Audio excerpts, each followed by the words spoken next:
Hi guys! In this video ay isi-share ko sa inyo ang aking 5 tips kung paano mag-increase or dumami ang iyong Facebook page followers this 2023. Ang mga tips na ito ay applicable para sa iyong personal page or kahit sa iyong business page. And watch out for my number 5 tip kung gusto mong malaman ang mabilis na paraan to get more followers sa iyong Facebook page. At mamaya ay magbibigay din ako ng bonus tip. So make sure na tatapusin mo ang videong ito. But before we start, paki-like naman ang videong to at subscribe naman dyan. Thank you! Alright, let's start after this intro.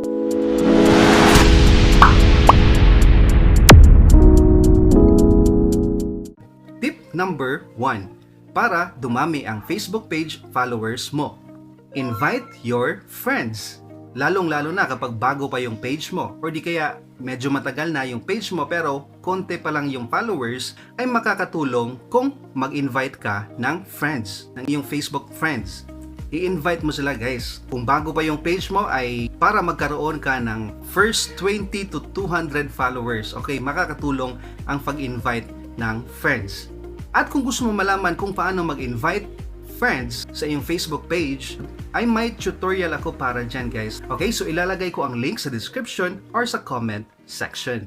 Anyway, sa pag-invite ng friends, ay huwag kang mag-expect na yung lahat na in-invite mo ay i-accept lahat yung invitation mo. Baka masaktan ka lang. Pwede mo namang i-invite yung mga friends mo na sa tingin mo ay makaka-relate sila sa page mo. Tip number 2. Post entertaining or educational videos. Kapag nag-post ka ng mga ganitong content, ay malaki yung chance na yung mga tao na ang kusang magpa-follow sa page mo. Yes, proven and tested ko yan. Sana all. It's either a long-form video or real video, kahit saan dyan ay pwedeng-pwede. Pero mas okay kung mag-upload ka ng dalawang content na to. For example, ngayon, magpo-post ka ng entertaining video. Tapos, the next day or next week, magpo-post ka naman ng educational videos. Tulad ng mga tips or di kaya, for example, may product ka, pwede mong i-mention yung mga benefits ng product mo, paano makakatulong ang product mo. So, ganyan. Kung about lifestyle, so pwede ka magbigay ng mga tips or mga tutorials. If you entertained or educate people, sila na ang kusang magpa-follow sa'yo. Oh my God! Wow! Or kung hindi man sila magpa-follow sa'yo, kasi may mga tao pa rin na naka-view na ng video mo pero hindi pa rin siya nagpa-follow. So ganito ang gagawin mo guys. Sa baba ng certain post mo, okay, so sa mga nag-like and nag-react dyan, okay, so i-click mo yan at tapos dyan mo makikita ang mga tao na hindi pa nag-follow sa'yo pero nag-view na ng video mo. Tip number 3. Upload funny post or text post tulad ng inspirational quotes. Di mawawala yung funny post guys kasi gustong-gusto ng mga tao yung nakakatawa. At syempre hindi rin mawawala ang mga inspirational quotes. Kasi aside sa gusto nilang tumawa ay gusto din nilang ma-inspire. Kaya ayun. At sa mga ganitong post ay makakasave ka pa ng time. Kasi no need ka na gumawa ng video for this. Sa funny post ay pwede kang kumuha ng photo sa iba. Huwag mo lang kalimutang bigyan ng credit ang owner ng photo na yon. Pero make sure na yung funny post mo ay related sa kung ano ang topic ng page mo. Diba? Ang mga inspiring quotes naman ay pwede kang kumuha ng mga famous quotes. Ayan. So, huwag mo rin kalimutan na i-credit din ang author ng quote na yon. Or kahit ng mga simpleng quote lang. Gaya nito guys. Kasi mas okay pa rin kung original content yung ipopost mo. Okay lang yung mag-grab ka ng ibang photo or mga quote kung wala ka talagang maisip. Ang purpose kasi nito sa content na to ay para maging consistent ka sa pagpo-post sa iyong page. Alright? Tip number 4. Start a Facebook group or share your post to Facebook groups.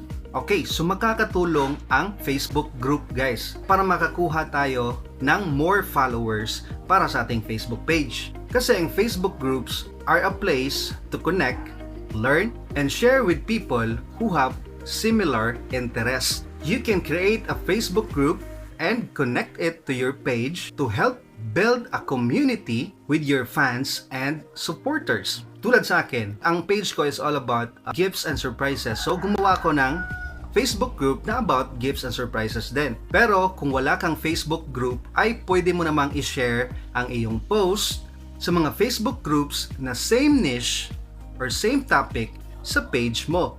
For example, yung page mo is all about music.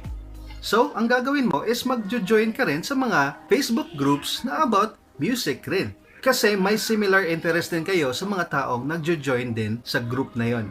So, kung nagba-vlog ka about food, so, mag-join ka rin sa mga group na pinag-usapan ay about food.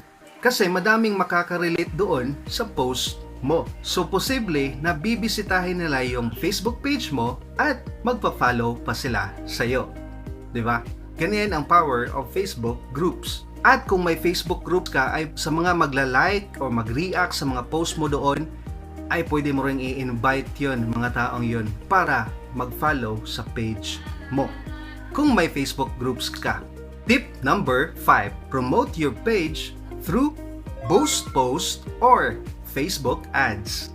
Ito yung sinasabi ko kanina guys, kung gusto mong mapadali na magkaroon or dumami ang iyong Facebook page followers sa madaling paraan, ay mag-invest ka na sa boost post or Facebook ads. For example, goal mo na magkaroon ng 1,000 followers in 1 week. So, madali mong makukuha yan through paid advertisement. Kung personal page, yung page mo ay pwede na ang boost post. Pero kung business page ka, mas okay kung Facebook ads. Ang purpose nito kasi may mga audience na mahirap hanapin. So by boosting a post or Facebook ads, pwede mong i-target ang specific audiences kung sino yung gusto mong mag-follow sa page mo. For example, yung audience na gusto mo ay mga shopper, ayan, o mga engaged shopper, or yung gusto mong audience ay mga edad 24 to 34 years old o babae, matatarget mo through boost post or Facebook ads. Anyway, if you want to know more about boost post, may tutorial ako para dyan. So panoorin mo lang ang tutorial ko, i-click mo lang ang link sa description or sa comment section. At ito naman ang aking bonus tip.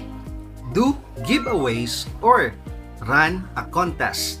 Di ko pa na-try ito, pero nakita ko na effective sa iba. So, pwede mo ring i-try ito. Mamimigay ka ng giveaways or run a contest. Ang purpose kasi ng pamimigay ng giveaways or mag-run ka ng contest ay, syempre, number 1, to get new followers. And number 2, it will increase engagement. Kasi nga, may prize or may premyo, di ba? Number 3, mapopromote pa yung page mo. Kasi may mga followers ka na kusang mag-share sa post na yon. Pero make sure na yung giveaways or pa-premyo mo ay dapat napaka-attractive or enticing para sa mga target audience mo. Para maengganyo din silang mag-join, di ba? But before ka mag-run ng contest guys, ay make sure na dapat alam mo ang Facebook giveaway or contest rules and guidelines. Okay? Dapat alam mo kung ano ang policy ni Facebook about pag-run ng contest. I-search mo lang sa Google kasi mas mabuti na ang may alam. At yan ang aking 5 tips kung paano mag-increase or dumami ang iyong Facebook page followers this 2023. At kung may idadagdag ka pa na mga tips and ways to get new followers para sa iyong page, feel free to comment below. At kung nakatulong sa iyo ang video ito, ay huwag mong kalimutang mag-like at mag-subscribe. Alright, thanks for watching. God bless and enjoy life. See you next week.